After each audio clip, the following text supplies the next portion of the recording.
जादुई कुएं के 8 लहंगे। बच्चों, आज जो कहानी मैं आपको सुनाने वाली हूँ उसका नाम है जादुई कुएं के 8 लहंगे। बहुत समय पहले की बात है। एक गांव में शालिनी नाम की एक औरत अपनी बेटी कंचन के साथ रहती थी। दोनों माँ बेटी बहुत ज्यादा करीब थे। वो अपना जीवन बहुत ज्यादा मुश्किल से काट रहे थे। एक दिन शालिनी अपनी बेटी की शादी पक्की कर देती है। वो शादी के लिए तैयारियां शुरू कर देती है। तभी शालिनी अपने मन में सोचती है, अरे शादी के लिए मुझे बहुत सारी तैयारियां करनी पड़ेगी ना। क्यों ना मैं अभी से ही अपनी बेटी की शादी की तैयारियां शुरू कर दूं। मेरी बेटी कंचन के लिए कुछ मैं शॉपिंग कर लूं, या कुछ लेने देने का जो सामान है वो ही क्यों ना मैं बाजार से खरीद लूं। इतना सोचकर शालिनी खरीदारी करने के लिए पास के नजदीक शहर में चली जाती है। शहर तक जाने का रास्ता जंगल से गुजर रहा था। जब शालिनी जंगल से गुजर रही थी तो उसे जंगल से एक बहुत ही भयानक आवाज आई। शालिनी उस आवाज को सुनकर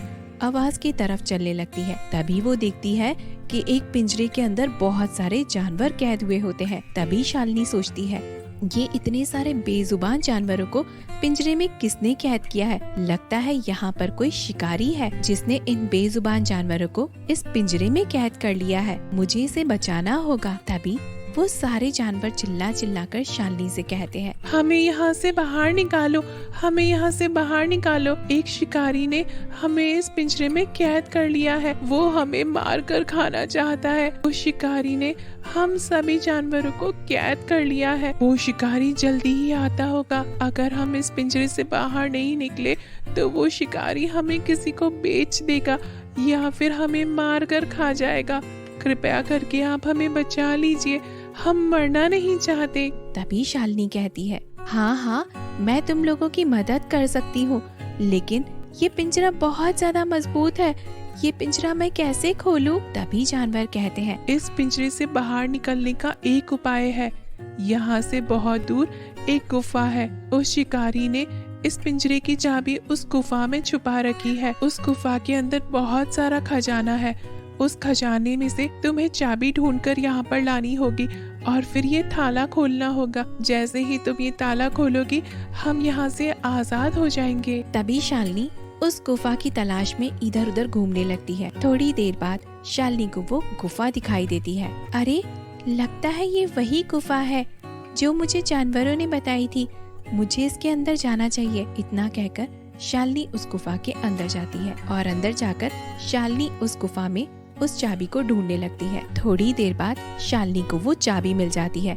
जैसे ही वो चाबी लेकर आगे बढ़ने लगती है उसे बहुत सारे हीरे, जवाहरात, सोने के कंगन और बहुत सारे सोने की मुद्राएं दिखाई देती है। तभी शालिनी उन सोने के जेवरों और सोने की मुद्राओं को न देखकर और लालच में न आकर वो आगे की तरफ बढ़ती है और वापस से उसी जंगल में जाकर उस पिंजरे को खोल देती है। तभी पिंजरे में से जानवर आजाद हो जाते हैं और पिंजरे में से बाहर निकल के वे अपना रूप बदल लेते हैं।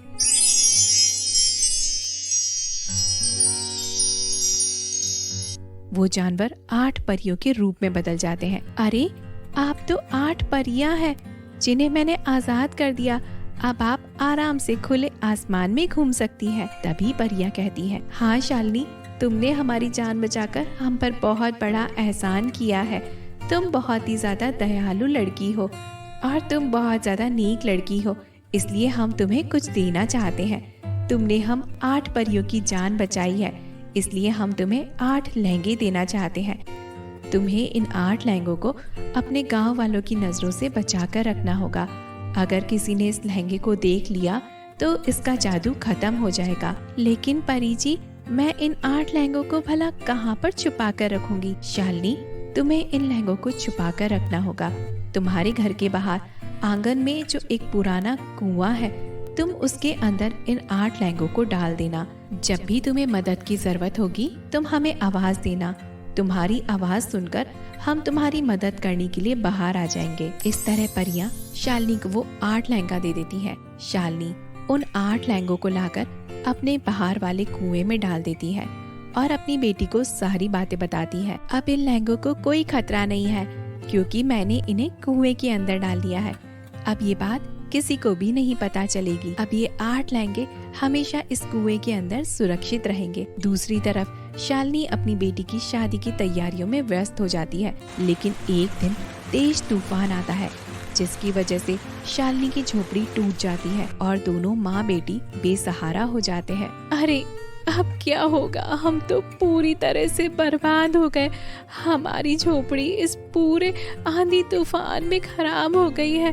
अब क्या होगा बेटी, मैं तेरी शादी किस तरह से करूंगी। अपनी झोपड़ी को टूटा हुआ देखकर दोनों माँ बेटी बहुत ज्यादा रोने लगते हैं और बहुत ज्यादा दुखी होते हैं। तभी शालिनी को ख्याल आता है कि परी ने उसे 8 जादुई लहंगे दिए थे, जिससे अब वो मदद मांग सकती है। तभी वो अपनी बेटी से कहती है, क्यों ना मैं उस लहंगे से जाकर मदद लूं। तभी शालिनी बाहर जाती है और कुएं के पास जाकर आवाज लगाती है, लहंगे लहंगे मेरी मदद कर। तभी उस कुएं में से एक लहंगा बाहर निकल कर आता है और शालिनी से कहता है, शालिनी, हमारे होते हुए तुम्हें किसी चीज की चिंता करने की जरूरत नहीं है। तुम्हें इस समय पैसे की जरूरत है, हम तुम्हें बहुत सारे पैसे देते हैं। ये लो शालिनी, आगे आओ। लहंगे के इतना बोलते ही एक लहंगा ऊपर की तरफ आता है और उसमें से बहुत सारे पैसे निकलकर शालिनी की झोली में भर जाते हैं। ये देखकर शालिनी बहुत ज्यादा खुश होती है।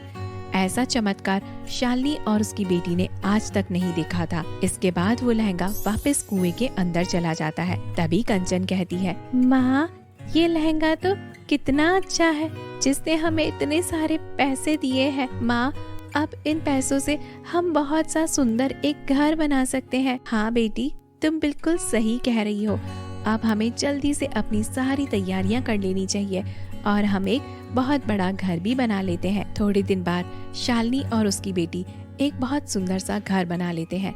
थोड़े दिन के बाद ये सारी बातें शालिनी की देवरानी को पता चल जाती है। कल तक तो इन दोनों माँ बेटी के पास कुछ खाने के लिए भी नहीं था और आज इन दोनों माँ बेटी ने इतना बड़ा घर बना लिया। इनके पास इतने सारे पैसे आ गए।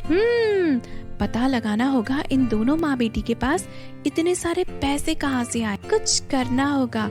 ये क्या माजरा है, ये तो मैं पता लगा कर ही रहूंगी। उस दिन से शालिनी की देवरानी शालिनी के ऊपर नजर रखने लगती है। शालिनी जहाँ जहाँ भी जाती, उसकी देवरानी उसके पीछे पीछे छुप छुप कर जाने लगती। एक दिन शालिनी उस कुएं के पास जाती है और कुएं से कहती है, ऐ मेरे जादुई कुएं, मुझे गरीब लोगों की मदद करनी है। मैं गरीब लोगों को बहुत सारा पैसा देकर उनके दुख दूर करना चाहती हूँ। क्या आप मेरी मदद कर सकते हैं? शालिनी के इतना कहते ही वो सारे लहंगे बाहर निकल कर आ जाते हैं और शालिनी से कहते हैं, शालिनी, तुम बहुत ही नेक काम करना चाहती हो। तुम बहुत ही दयालु और अच्छे दिल की औरत हो।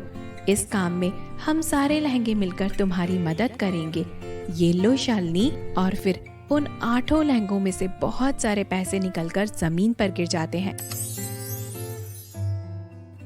तुम लहंगों का बहुत बहुत धन्यवाद।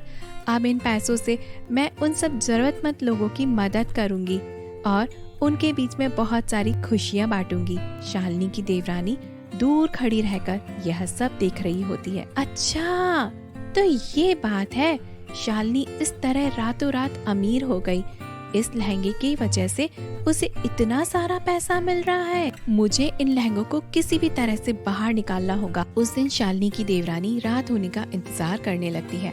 जैसे ही रात होती है, वो सीढ़ी की मदद से उस कुएं के अंदर पहुंच जाती है। तभी लहंगे आपस में बातें करते हैं। ये लालची औरत हमसे यहाँ पर पैसे लेने आई है, हमें इसे सबक सिखाना ही होगा। इस तरह से वो सारे लहंगे मिलकर आपस में बहुत सारी बिजली प्रकट करते हैं और वो सारी बिजली उस लालची औरत के ऊपर गिरा देते हैं।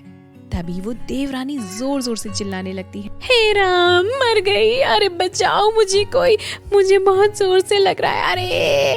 अरे बचाओ, अरे मेरी मदद करो, अरे मेरी मदद करो। Picchu, current, Picchu. मैं ऐसा दोबारा कभी नहीं करूंगी। मुझे माफ कर दो, मुझे माफ कर दो, मुझे करंट मत लगाओ। अरे मेरे माफ कर दो, मुझे माफ कर दो। बिजली के बहुत सारे झटके खाने के बाद में वो औरत कुएं से बाहर निकलती है और वहाँ से दौड़ी दौड़ी अपने घर की तरफ चली जाती है। उस दिन के बाद शालिनी की देवरानी उन लहंगों को चुराने के बारे में दोबारा कभी नहीं सोचती और दूसरी तरफ शालिनी उन पैसों की मदद से जो लहंगों ने दिए थे, गरीबों की दिन रात मदद करती है और उनकी दुआएं बटोरती है। इस तरह से शालिनी और कंचन धीरे धीरे अपना खुशी पूर्वक जिंदगी बिताने लगे।